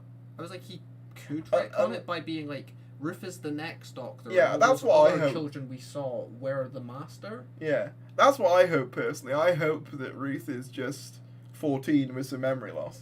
That's what I hope. That's why neither of them recognise each other, and that's how you'd retcon it. Because I don't really like the pre-Hartnell thing. If I'm being totally honest, me neither. You know, because. But then you'd be like, but the Tardis and stuff looking like the classic show, it's heavily implied. Yeah. But then again, like, I feel like Jodie's TARDIS looks quite similar to classic TARDISes. And, like, the TARDIS always... That's an insult to the classic TARDISes. Oh, no, I mean the exterior. Like, the interior is hideous. Yeah. But, like, I mean, the exterior does... I think it looks more like the classic boxes than it does the New Who boxes, I would say. I would say it's probably the best of the Morton series. Yeah, I mean, it's definitely up there for me. I have a soft spot for, like, the Smith box. Yeah, I think the early Smith box is I really think nice. it's just a bit wide. Yeah. Just wide TARDIS. No, but, like, yeah. I can see Ruth coming back, but I can't see a story with Donna. No. I just can't see it. Yeah. But we got one more to go over. And apparently it's really long.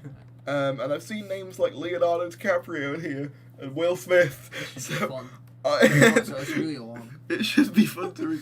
I mean, to be fair, it's probably false, but I admire the dedication if it is. Yeah. Like, you know, just the sheer amount of, like, stuff they packed in. Hello, r/Doctor Who News. Hello. Okay, so I'm going to tell you how I acquired my information, because that's going to expose myself and whoever I might have procured this story from. No, I don't work for the BBC, not exactly, at least. Nor do I have a friend at the BBC or a contact, because if I did, they wouldn't tell me the truth anyway. I'm not going to tell you who I am. Alright? But yeah, you're not the Doctor, you know. You don't have to keep your identity a secret. Who I am or what I am. What, are you like an alien? The first paragraph is just being him like, yeah. I'm actually the Doctor. Because it's pretty specific and I don't want to be called out. Rest assured though, The stuff I'm about to say it's just Chris Chibnall. He spends his time on like hard years just making up rumours. Imagine if though, right? Like it's all part of a grand plan, and he just writes all the leaks for Reddit, and then he gets like schmucked like me to report on it. He's actually a big Tharries fan. He's like, oh, I really want to see him speak about this. Yeah. See what he thinks about this. He runs like all his like drafts for you, and whatever you think of it, he's like, oh, I better change that. Oh my god! Imagine if that was true. Jesus God. Okay, rest assured, though, the stuff I'm about to say is common knowledge in a certain area of arena of TV production. Do you reckon they all just fight? They just got like their microphones and they whack each other with them. Of TV production. So me stating this won't oust me. Sorry, I just felt like it would be. I felt like I should clear that up. You haven't cleared up anything. You just said. I'm not going to tell you who I am. I'm not going to tell you how I got this. Let's get into it, shall we? Clear that up before the comments ask. I'm kind of here for a bit of attention. Start as we need to go on, I guess. Just be honest. Anyone who leaks information is. That's a lie. I don't want attention. Yeah, of course not. No. I'm also interested in how others react to this because I haven't heard anyone outside of the industry point of view, and I'm fascinated by how other humans will react to this kind of thing. Why is he writing? Why is he writing it like he's an alien? What? I'm also here because it's beginning to feel like a burden on me in a way. The burden of the universe. But my main reason for posting is that the Olly Alexander from Years and Years is going to play. Is the recent story that Olly Alexander is going to play the next Doctor from Years and Years? Well, he isn't. That isn't what I've heard. I mean, I agree with him up to this point, I guess. I don't think that is happening.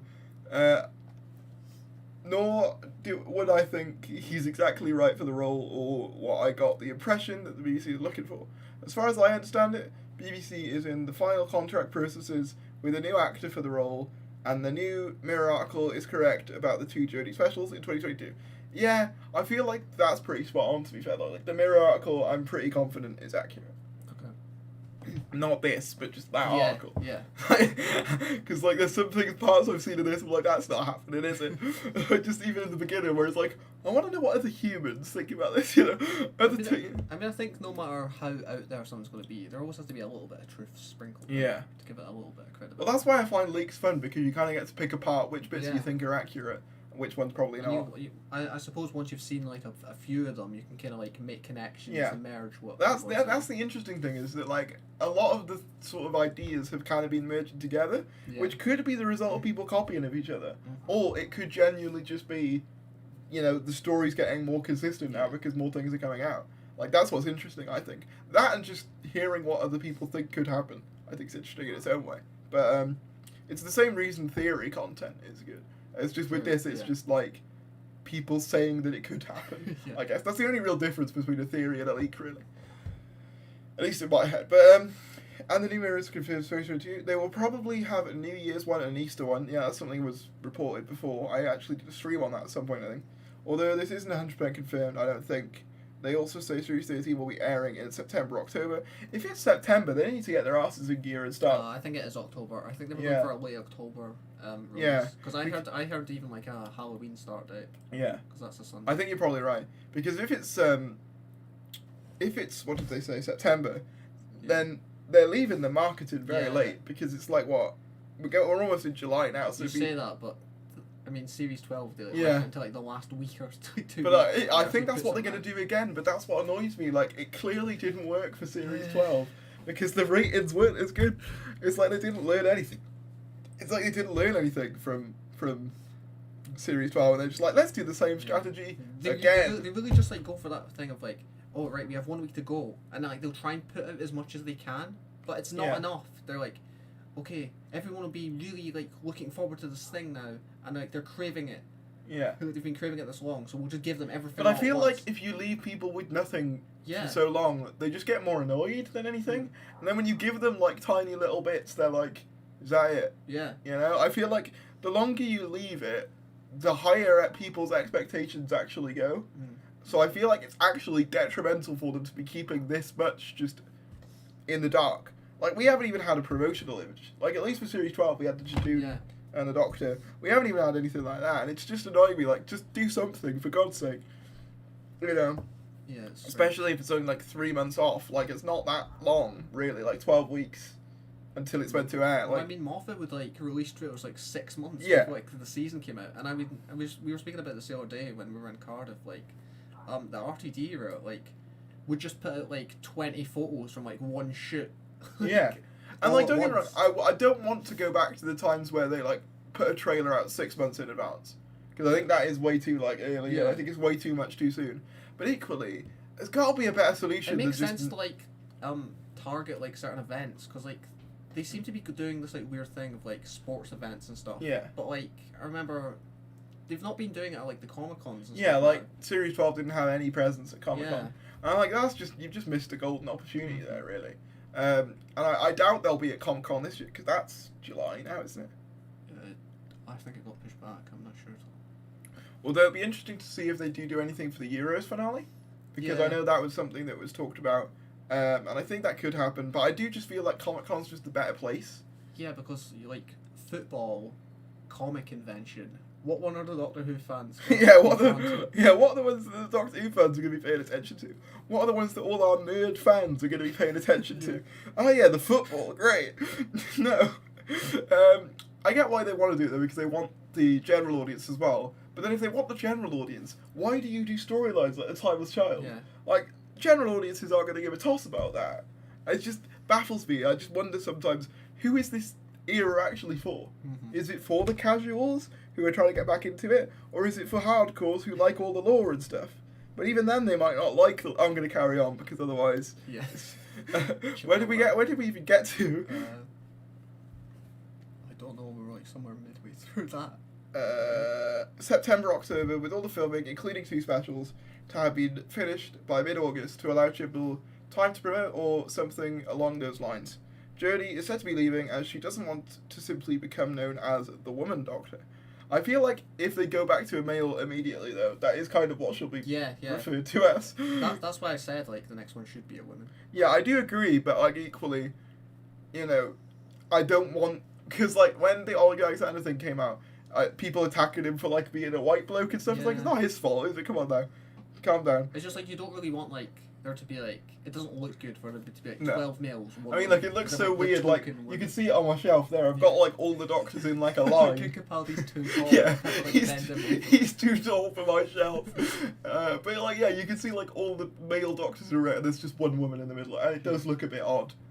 So I do think they do need to do it for that reason. But, like, I also just feel like if it does turn out to be a male, don't attack him for that, because it's not really his fault. You know, and wants to take advantage of the level of clout. Did he just say clout ironically in a sentence? Oh yeah, all my clout from all those series of Doctor Who. I'm gonna have, like, you know, popping off on Instagram or what, like, has come with the part before she is only known for the part.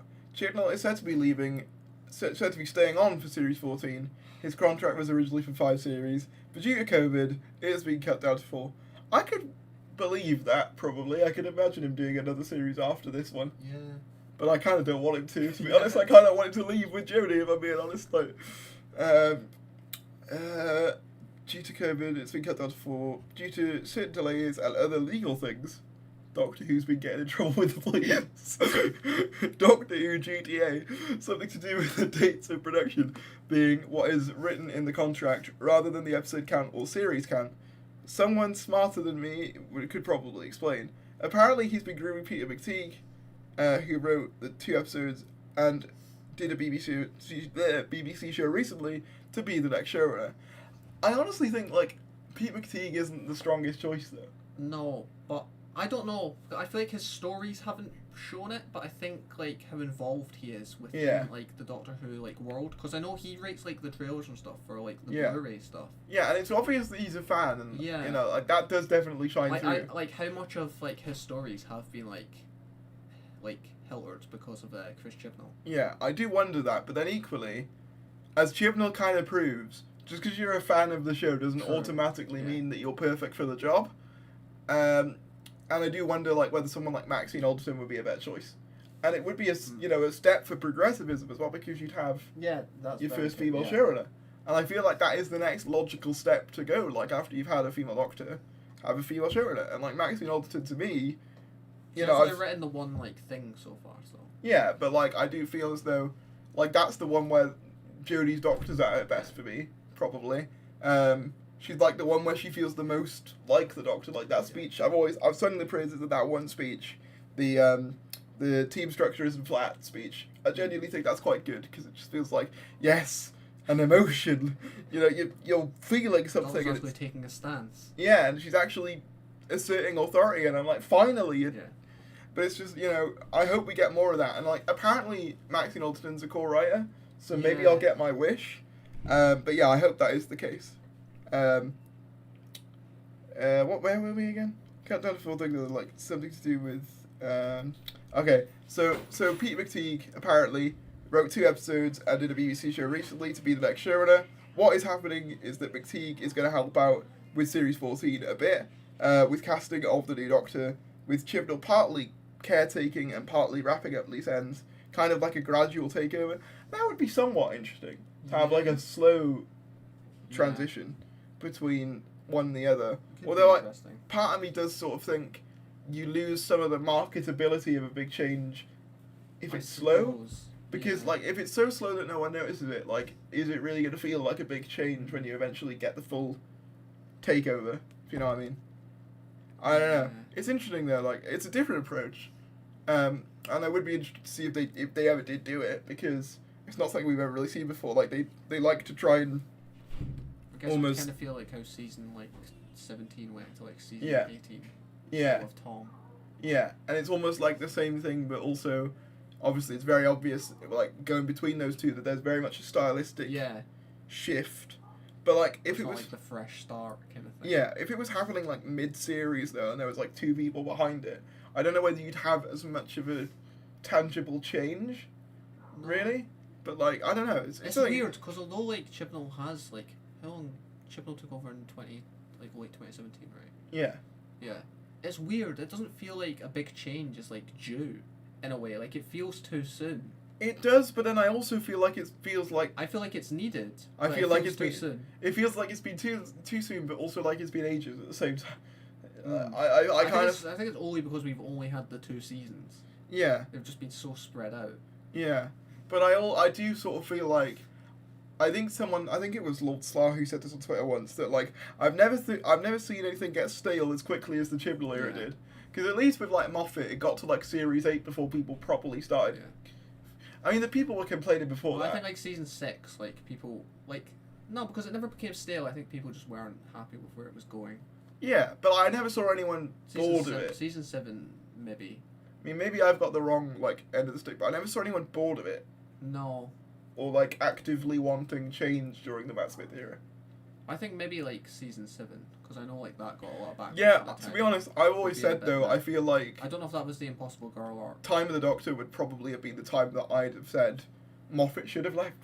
Personally, for me. Because he wanted, well, originally he was only wanting to do the 1 season after with Matt Smith, Yeah, just to wrap his era up. and I do just kind of feel like if that series of events had transpired, he'd be looked back on a lot more fondly than I he agree was with in the that, yeah. end, because, you know, because he stayed on so long, I think it's a very similar effect to JNT. Obviously, I know GNT didn't write it, but it's like, you know, you sort of get blamed for all of the shows. And I know that obviously Moffat did have a lot of issues, but I do feel like he'd be remembered a lot more fondly if his time was shorter. Probably. Because he'd be seen as the guy who brought it to America and made the 50th anniversary this big thing that everyone was celebrating. Whereas like nowadays he's kind of considered as the guy who watched it during the time it was declining type of thing, you know? And I don't know whether that's like the legacy I feel like he should be left with, No. you know? Yeah, that's not really fair.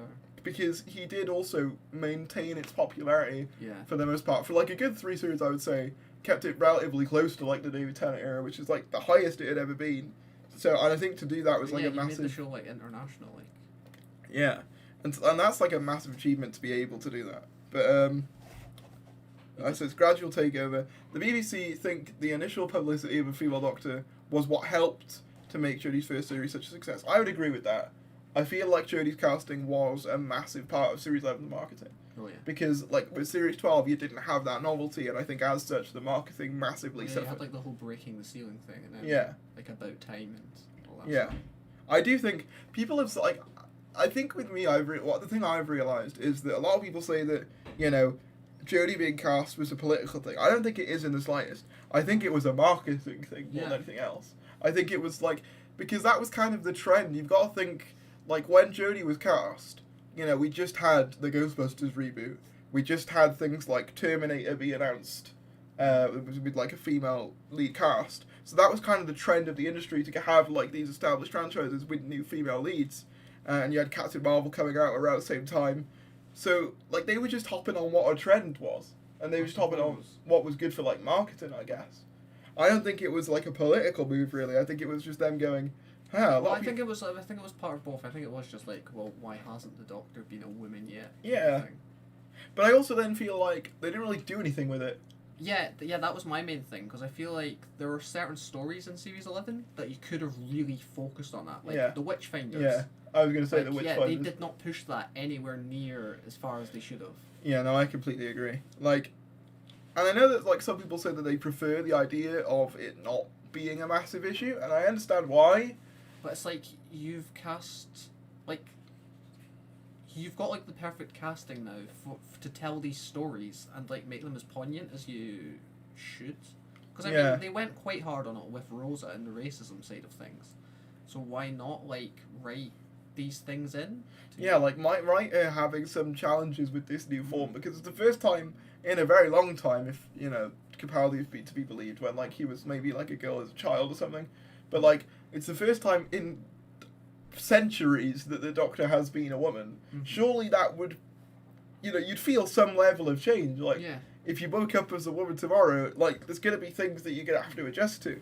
And I know that Time Lords are different, but, like, you'd think that there'd be, I think as a bird. Yeah, a bird just flew in. But, you know, you'd think there'd be some level of reaction beyond, okay, just, yeah, I'm a woman now. Like, that's it. Yeah.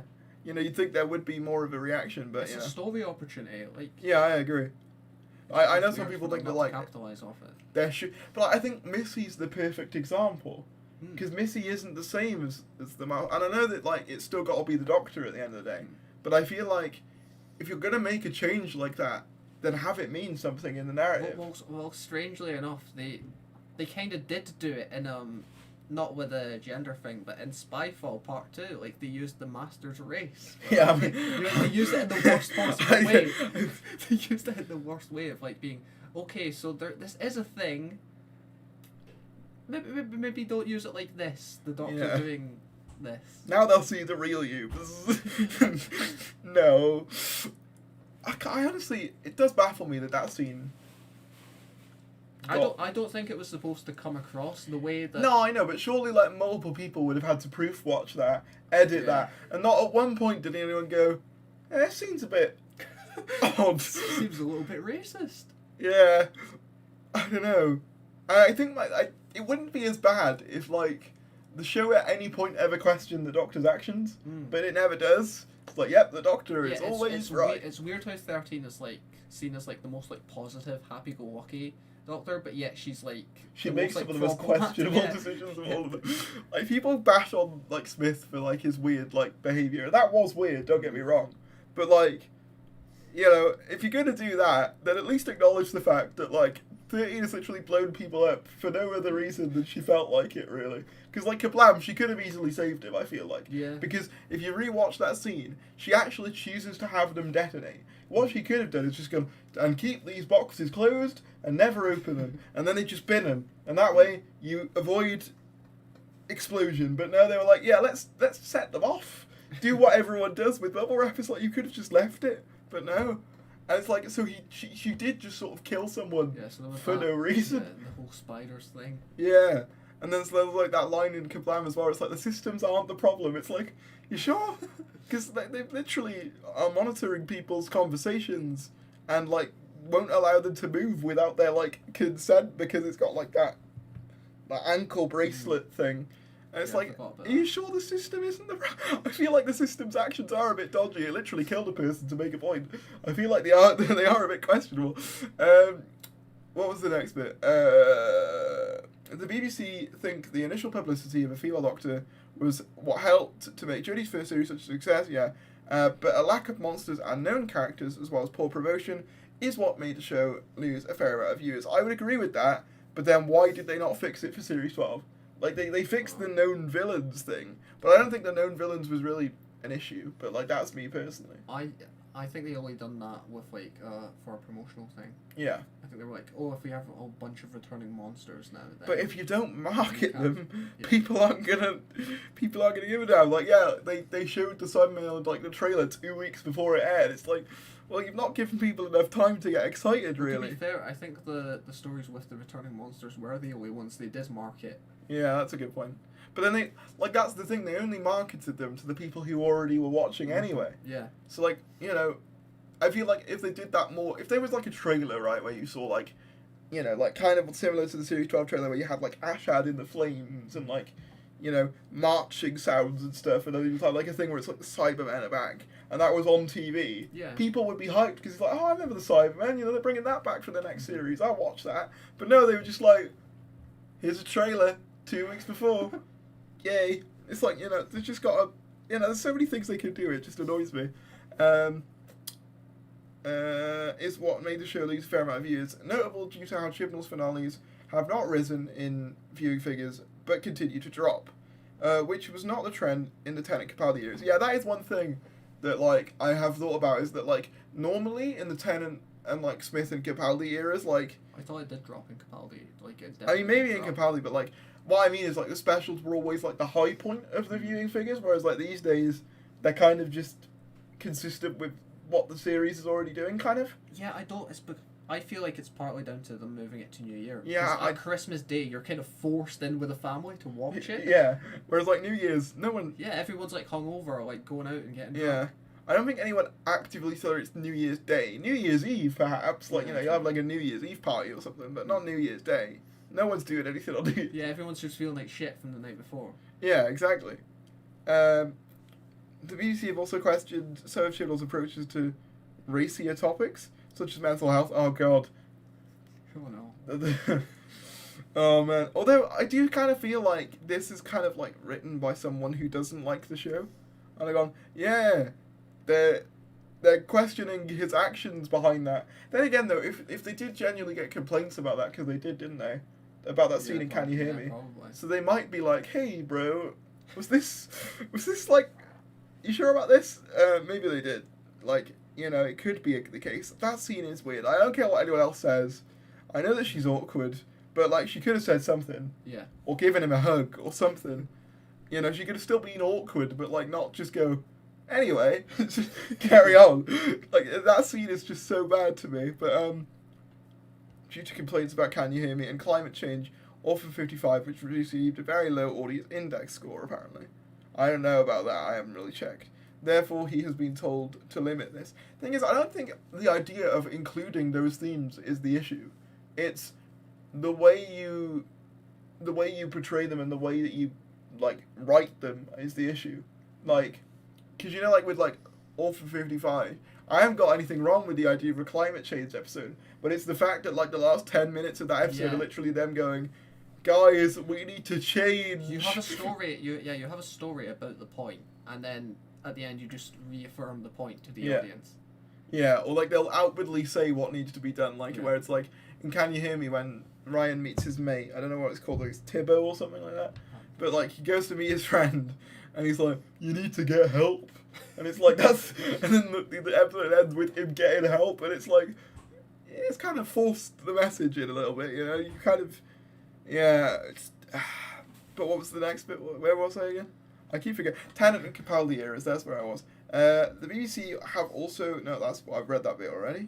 Yeah, you wrote that Orphan 55 bit. Oh, yeah. So Orphan 55, which had a very low audience score apparently, therefore he's been told to limit this, as well as bring back some old favourites like The Weeping Angels and Sultans. I feel like that's just, like, someone stating the obvious, that, like, we know that already. I like the two, like, that make sense to now bring back after the Daleks are men and masters. Yeah. they're kind of just like the only like big two that you've got left. I mean, I guess the Zygons, maybe, which is kind of maybe the Autons, but they're kind of more B tier, I would say. I feel like you've got A tier would be like your Sontarans, maybe like your Silence, maybe like the Weeping Angels. Like the Weeping Angels, I'd say would be like the top tier. Yeah. I feel like for me it goes. I do want another Auton story. Daleks, Cybermen, Sontaran. No, Daleks, Cybermen, Weeping Angels. Maybe the Master is like your top tier, your main four that people want to see back. And then below that, you've got things like in A tier, you've got like Sontarans, maybe like Autons fit into that category, and maybe like Silurians as well. Yeah. And then B tier, you've got like Ice Warriors and stuff. Ice Warriors, and then you've got like the Zygons, and you've got the Sontarans. Yeah, the Slitheen as well. But yeah, what was... I keep forgetting where I am. You were just right down to the bottom of that paragraph. So initially for the series, John Barrowman had been considered for playing a recurring role, perhaps a companion, but that was prior to COVID. I don't think COVID was the only reason. Yeah. I'm just going to say it now. He reduced his appearance to only appearing in one of the early installments, whilst he would be filming Dancing on Ice. In what would be a fairly limited role, but we would hopefully get more viewers tuning in. After the recent allegation, though, those sequences have been cut. I wouldn't be surprised if they did plan something for Captain Jack. Yeah. But after that, it was cut. That wouldn't surprise me. I don't think they filmed anything for it, because he hadn't dyed his hair, I don't think. No, I wouldn't be surprised if it was planned, but they sort of shelved it. Get more views for tuning in after the allegations was cut for the episode, and recently the crew have refilmed certain sequences to remove mentions of him, as well as add sections to bridge the gaps where Barrowman originally was, which has been a bit of a headache apparently. Do you reckon they just use like stock footage? Or like his inclusion's going to be really weird now when you re-watch like the Chibnall era. Yeah, because just like, oh, John's here, and then you're never going to see him again. Yeah. Wasn't his last thing of like, oh yeah, I'll see you again, Doctor, I'm sure, or something. Like they never actually say goodbye. Yeah. Do you want to read a bit? I could do with a bit of a break from... No, because there's so much. Just read like a couple paragraphs. This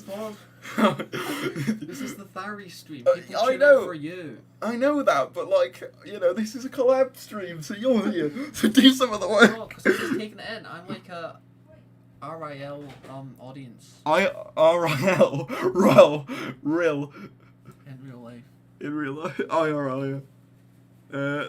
The plan is also for Catherine Tate, Donna Noble to return. BBC are trying to keep it quiet. However, she won't be a companion this time, but will be the girlfriend of John Bishop's character. That's something that I've heard before. That's how they're related.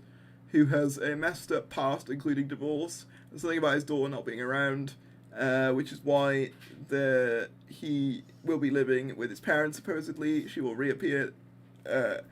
She will appear recurrently throughout the series, with the Doctor attempting to avoid. Thing is, though, imagine if Donna did end up being the wife of Dan. All the people who say... Yeah, that would just be strange. Yeah, but like, imagine all the people who say that like Donna's lesbian being like, no! Because they basically... That would basically be like confirmation on screen that they're not going to do that. Like, But yeah... and the fact that she's like married to like 3 men or something. Yeah, like, that theory is weird. Like, it's not a thing. Like, I get saying it...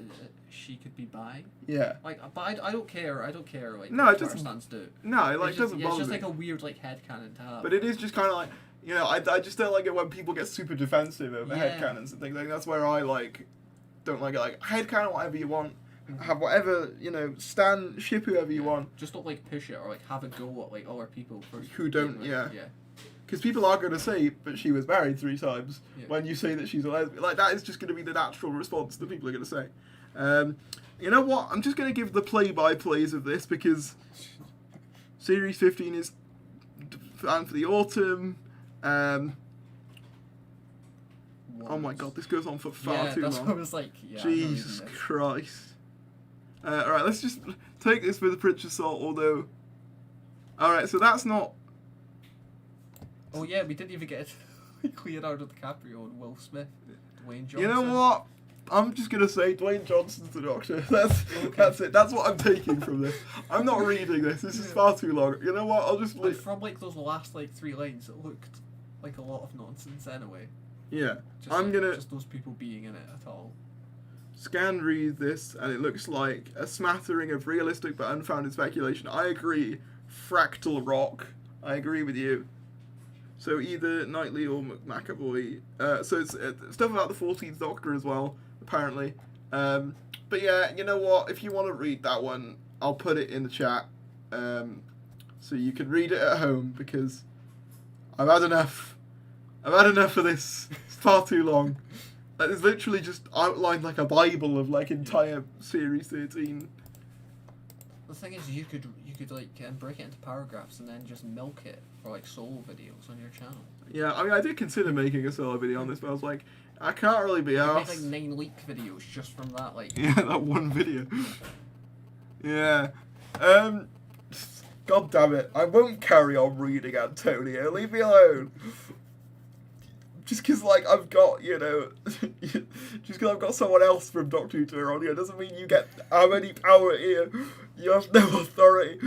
Alright, let's see what do you guys think of that? I think that's kind of not true. Oh, a message was hidden, apparently. I'm going to leave that. You just write the word leak in the chat. Well, not like... Systems aren't the problem in the show. It's like the least doctory line I've ever heard. Yeah, I agree. I don't get that. I think I'm actually going to probably end the stream here, I think. So I haven't really got much else to, like, say, unless you want to... Don't say subscribe to Sean McGann. Jesus Christ. But I think that's a good thing. Alright, actually, should we do that now? Hang on, let me get your channel. Oh, shit. We're clones. The Clone Wars. Hang on. Sean... That's... Nicki Minaj. Yeah, you can hate me because I made like a leak video calling out Tharries. Yeah, he basically slandered my good name. My good, wholly accurate name. Who definitely, you know... Not even subscribed. Why not? Oh no. Right, well look, I'm gonna do it here. Everyone subscribe to Gene. That's what we're gonna call it. I'm just gonna get your name wrong on purpose so people call you Gene. Yeah, there we go. Right, everyone go subscribe. Wait, hang on. Where's the? Why are you called Zag? Is that just the random? What? Oh yeah, that's just random. Yeah. Actually, I think like when you write in my URL, you can also write it as like one. Oh, thank you for the $5, Antonio. I get Oh, but now I get $2.50 of that, right? Because I'm contributing so much. Show you. Read some of that, and then we'll continue some of the money. I've got to read it now because I've been donated money. God damn you, Antonio. Give me some more money and then maybe I will. Get it to like £5 UK pounds and then I will. Which I don't know what £2 is in dollars, but like that basically. And then I'll read it. Otherwise, I'm not reading it. Then again, Adzinko will probably just give me the money because he's like that. And Jean-Luc needs to wear a blue Tharries Adidas shirt. He just has a fake blue one. Does the Lego actually show up on the screen? I think it does.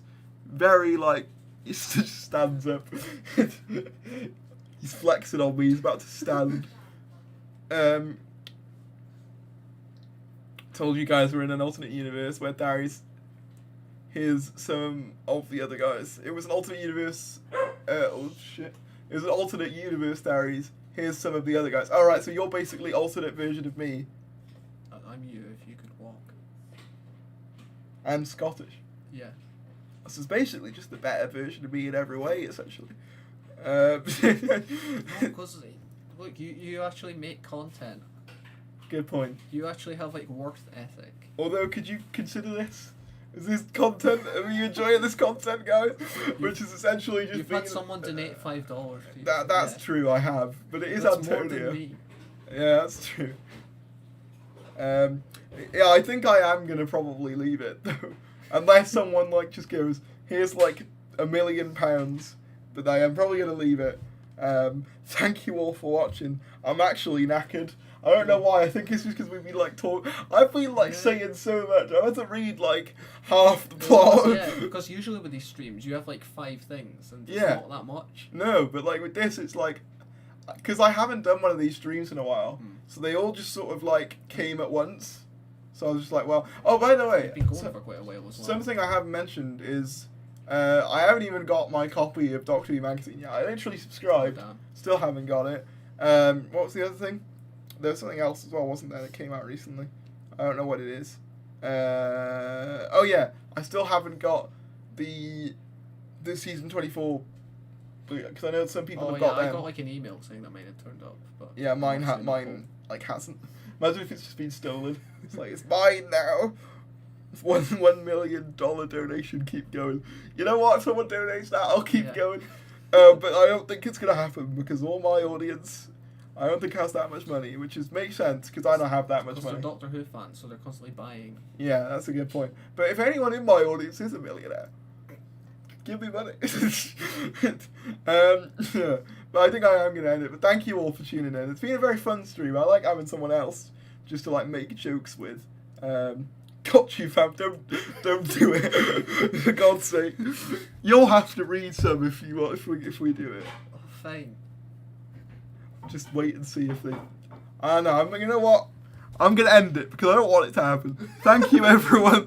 Goodbye. Bye. End the stream.